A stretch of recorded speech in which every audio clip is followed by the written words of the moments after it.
भजो गिरिधर गोविंद गोपाला। भजो मुरली मनोहर नैलाला। भजो मुरली मनोहर नंद लाला। भजो गिरिधर गोविंद गोपाला।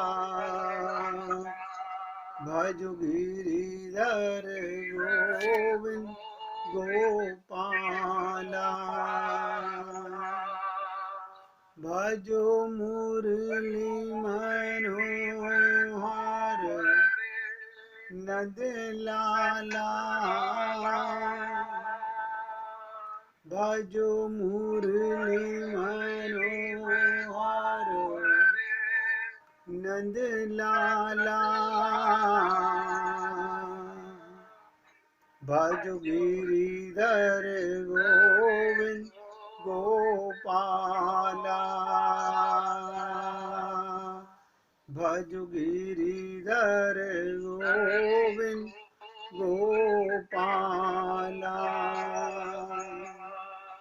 भजो मुरली मनोहर नंद लाला। भजो मुरली मनोहर नंद लाला। भजो गिरिधर गोविंद गोपाला। भजो गिरिधर गोविंद गोपाला। बोलिए वृंदावन बिहारी लाल की जय। जय श्री राधे। जय जय श्री राधे। सभी भक्तों से निवेदन, बहुत एकाग्रचित होकर सत्संग के प्रत्येक शब्द को हृदयंगम करने का पूरा प्रयत्न कीजिए। बहुत ध्यान से सुनिए। कोई संपत्ति देना चाहता है, आप लेने के अधिकारी हैं। आप मांग रहे हैं, वो देना चाह रहा है, फिर रुकावट कहाँ पर है? सोचिएगा। भगवान ने ये मौका दिया, इस देह में हरि मिलत हैं। भगवान अपने आप को, अपनी संपत्ति को, अपने प्रेम को आपको देना चाहते हैं और आप अधिकारी भी हैं। आप लेना भी चाहते हैं, तो कहीं रुकावट है। क्या को रुकावट है? वो कहां पर दे और कहां पर ले। हमने संसार का धन, संसार का वैभव, संसार का अपनापन जहां रखा हुआ है, भगवान कहता उस पात्र को खाली करो, अंतःकरण को शुद्ध करो। लेकिन आप हम लोग आज तक भी उस अंतःकरण को शुद्ध नहीं कर सके। बस, और कोई कारण नहीं है। ऐसा मत समझिएगा कि भगवान देना नहीं चाहता या आप लेना नहीं चाहते हैं। मूल चीज क्या है? जो पात्र हमें शुद्ध करना है, वो हम शुद्ध नहीं कर पा रहे। हम ये समझ ही नहीं पा रहे कि वो काय में लें।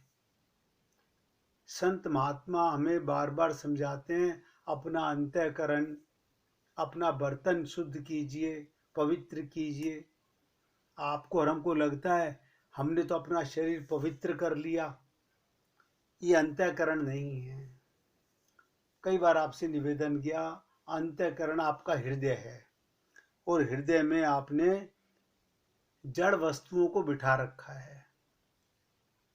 मान के चेतन, ये सब जो शरीर के संबंध हैं, जड़ वस्तुओं का संबंध है, ये सब हमने उस अंतःकरण में भर लिया जहाँ पर भगवान का प्रेम भरना था। चलो कोई बात नहीं, हम लोग रोजाना सत्संग सुनते हैं। महापुरुषों के सत्संग से, उनके उपदेश से और श्रवण करने से अज्ञान की निवृत्ति होती है और उनकी आज्ञा का पालन करने से जीवन का निर्माण होता है। अब आप सोचिएगा, हमारा अज्ञान मिट गया क्या? और नहीं मिटा तो उसका कारण क्या है? सबसे बड़ी अज्ञानता क्या है? हमने अपने को अभी तलक भी देह मान रखा है, शरीर मान रखा है। बहुत बार आप लोगों से निवेदन किया कि हे पुण्य आत्माओं, तुम जब अपना परिचय ही नहीं जानना चाहते, उसे मानना नहीं चाहते, हैं आत्मा, लेकिन मानने में कष्ट है। क्या कष्ट है? हमें शरीर के संबंध ज्यादा करीब नजर आते हैं, शरीर हमें नजर आता है। आपको पता नहीं अभी, ये शरीर आपको किससे नजर आता है? आत्मा के कारण। अभी आत्मा इस शरीर को त्याग देगी तो आपको ये शरीर का भान नहीं रहेगा, ये शरीर नजर भी नहीं आएगा। आप अपनी उस शक्ति से ही शरीर को देख पा रहे हो। ये जो आपकी इंद्रियां वर्क कर रही हैं, आपकी चेतनता पा करके। आप जो चैतन्य है, परमात्मा का अंश है, वो आप स्वयं हैं। आप ही के कारण ये शरीर काम कर रहा है, लेकिन हम शरीर के कारण भगवत प्राप्ति करना चाह रहे हैं। ये त्रुटि, हमारा ज्ञान मिट क्यों नहीं रहा? क्योंकि हमारे को बहुत पुराना अभ्यास है कि मैं देह हूं, मैं शरीर हूं, मैं स्त्री हूं, मैं पुरुष हूं। चलो कोई बात नहीं, मैंने कहा था अंधकार को प्रकाश के आते ही चले जाना पड़ता है, अंधकार नहीं रहता। फिर ये हमारा अज्ञान क्यों टिका हुआ है? अभी भी आप लोग रोज देखते हो शरीर से कितनी ममता है। कभी सोचा ये शरीर तुमसे ममता करता है? कभी सोचा ना? ये पंच महाभूत से ममता करता है। ये मिटने वाला है और आप रहने वाले हो। रहने वाले को उससे प्रेम करना चाहिए, आप चेतन और चेतन परमात्मा से। जिसे कहते हैं ना, सहजातीय संयोग। आपकी जाति परमात्मा की जाति है, लेकिन आप और हम लोग पता नहीं कहाँ सोए हुए हैं, कौन सा नशा किए हुए हैं, कौन सी माया का प्रभाव हम पर पड़ गया है कि सुनने के बाद भी, श्रवण करने के बाद भी अज्ञान नहीं मिट रहा। और संत महात्माओं की शब्दों को सुनने के बाद भी हमारे जीवन का निर्माण क्यों नहीं होता?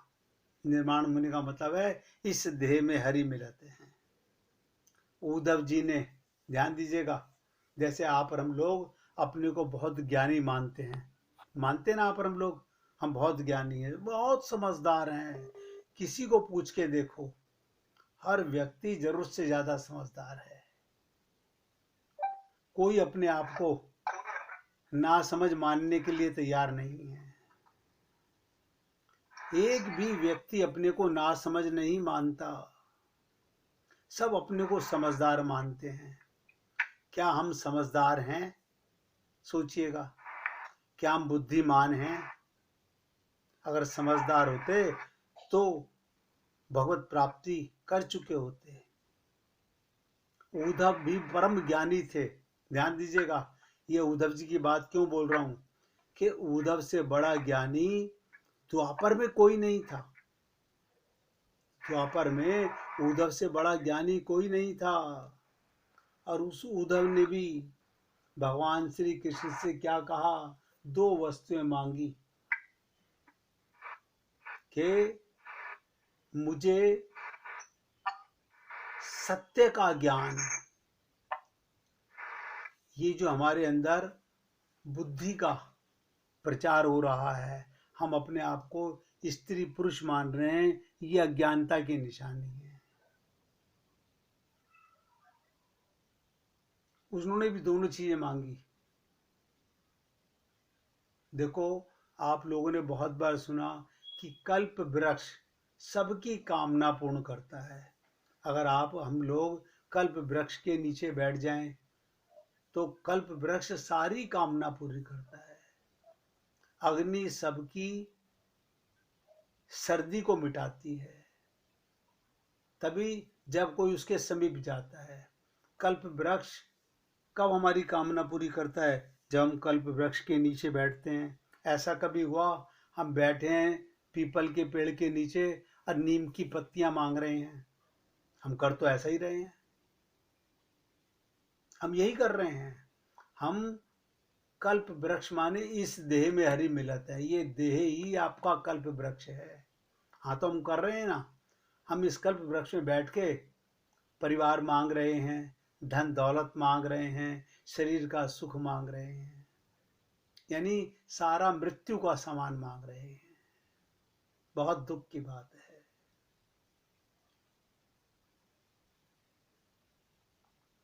इसी प्रकार भगवान कहते हैं जैसे कल्प वृक्ष के नीचे बैठकर जो कामना करो वो पूर्ण होती है, उसी प्रकार भगवान कहते हैं सन्मुख होए जीव मोहि जब हई।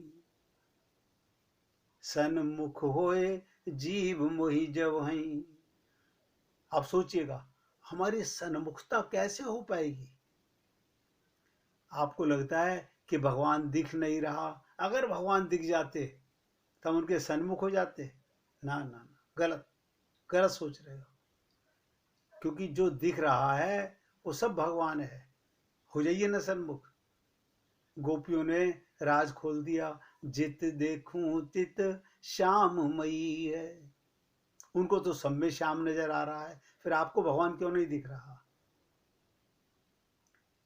कारण क्या है? आपको जो दिख रहा है, हमारी आंखों पर माया का चश्मा चढ़ा हुआ है। बहुत गहराई से समझने का प्रयत्न कीजिएगा। हमारी आंखों पर ममता मोह आसक्ति का चश्मा चढ़ा हुआ है। इसलिए हमको अंधा बाटे रेवड़ी फिर अपने को दे। हाँ, ऐसा नहीं है हम पूजा कर लेते हैं, भगवान को भी धोखा देते रहते हैं।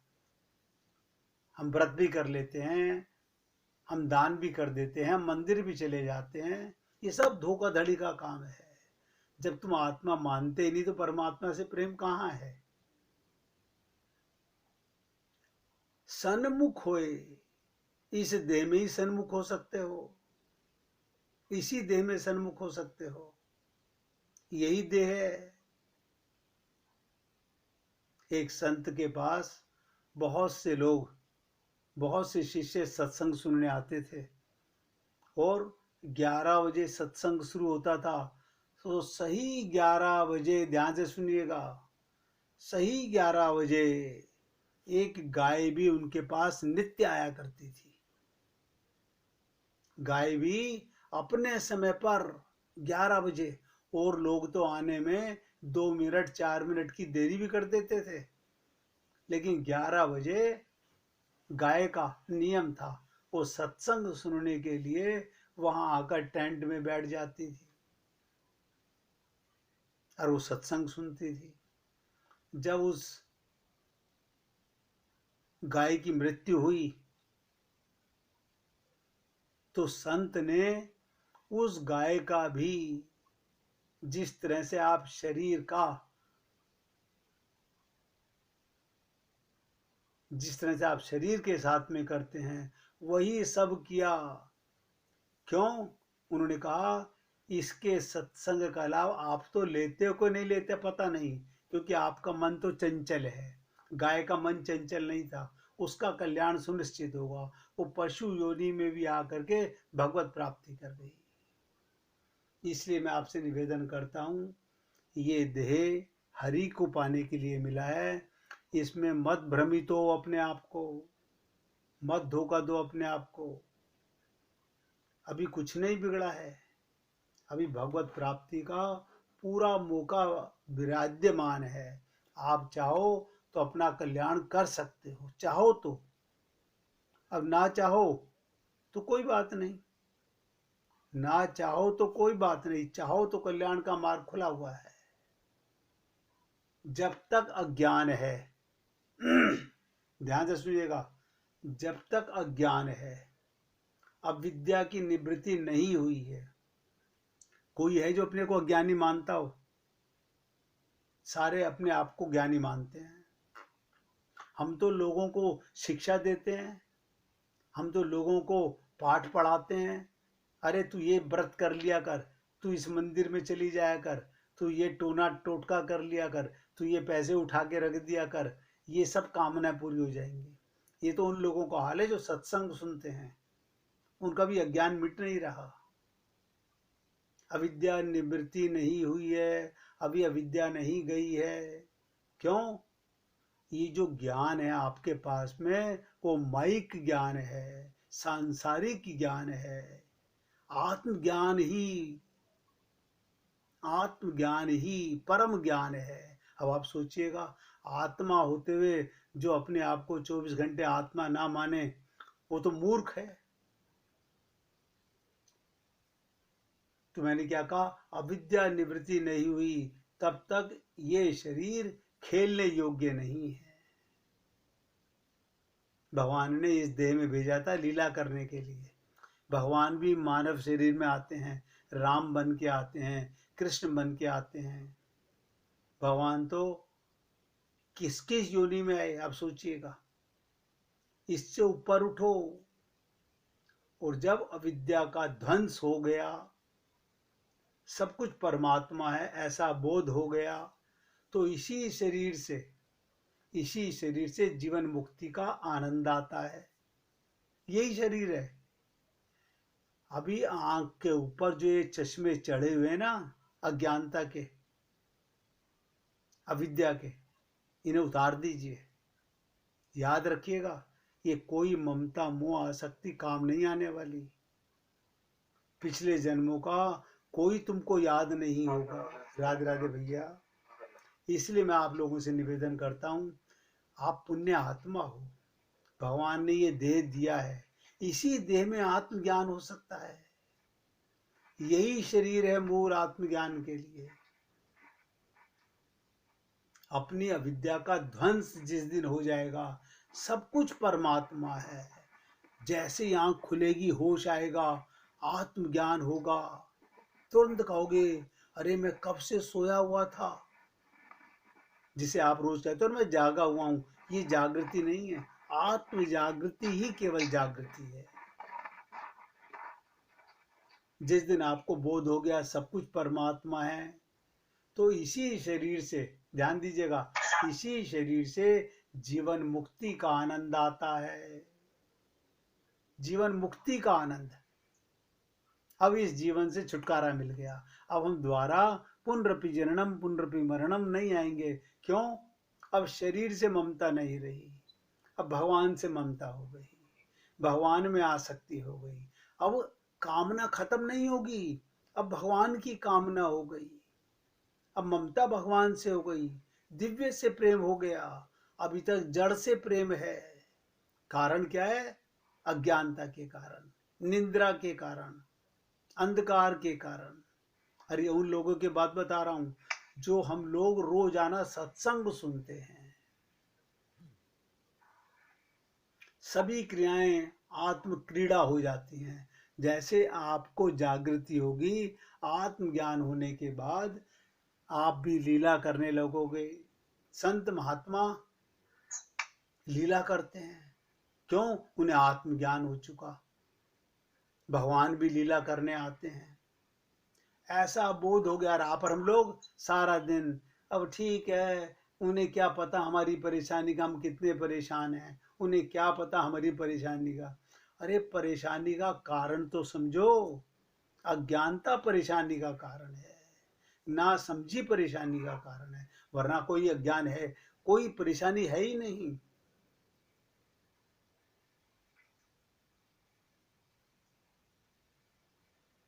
सभी क्रियाएं आत्म क्रीड़ा हो जाती हैं। गोपियों को हमेशा आनंद आता था, हर क्रिया में। गोबर पाथने में भी आनंद आ रहा है, गोबर पाथने में भी आनंद आ रहा है। क्यों?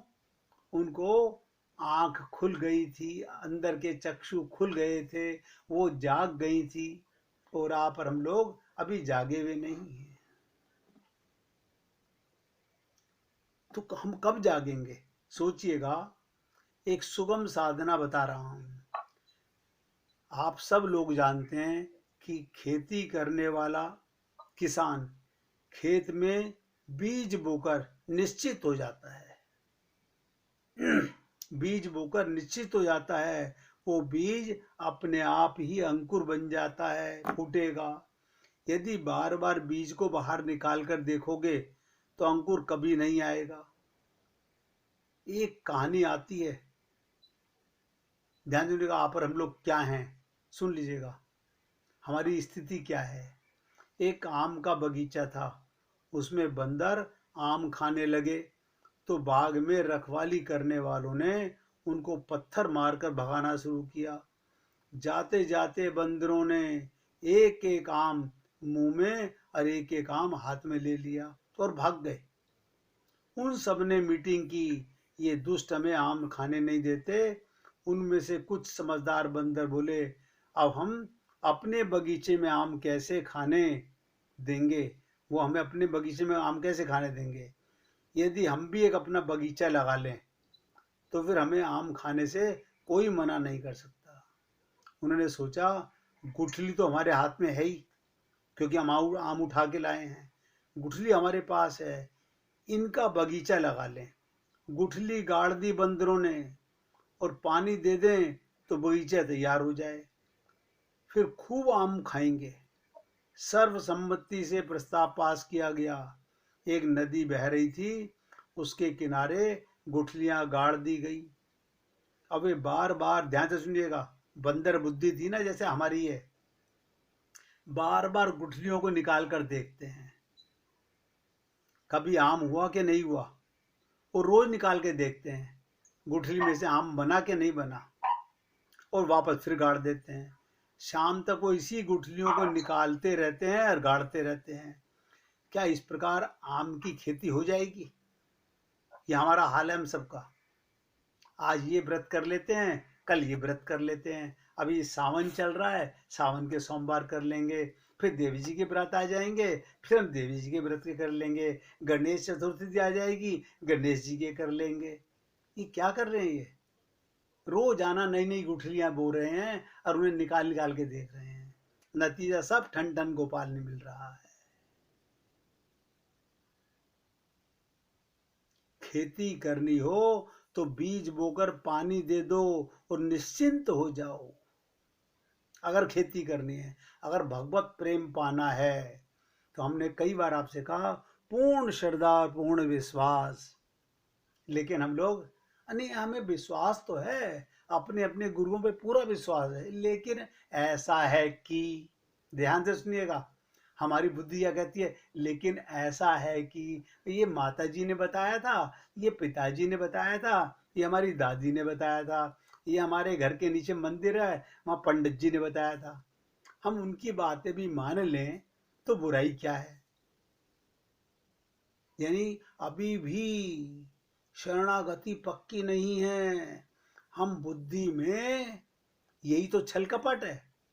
पूर्ण विश्वास नहीं है कि मेरे गुरु ने जो कहा है मैं उसके अलावा कुछ नहीं करूंगा। निश्चिंत नहीं होते। एक बार शरणागति होने के बाद जब पता चल गया कि राम मिल गया, गांठ गठिया लिया, क्या मतलब, जब आत्मज्ञान हो गया तो अब आत्मा बन के काम करना है बस। इतनी सी बात गुरु कहते कि हे पुण्य आत्माओं, अब तुम परमात्मा के संतान हो, परमात्मा ने संसार में आके लीला की, आप भी लीला कीजिए। लेकिन हम लोग लीला नहीं, लीला माने व्यवहार, एक्टिंग। फिर कहते हैं अब अपने बच्चों के साथ एक्टिंग करें। भगवान ने 16,108 पत्नियों के साथ भी एक्टिंग की थी। भगवान ने 16,108 पत्नियों के साथ भी एक्टिंग ही की थी। आप और हम लोग कभी नहीं समझ पाएंगे उस लीला को। ये सारे संत महात्मा हमें बताते हैं।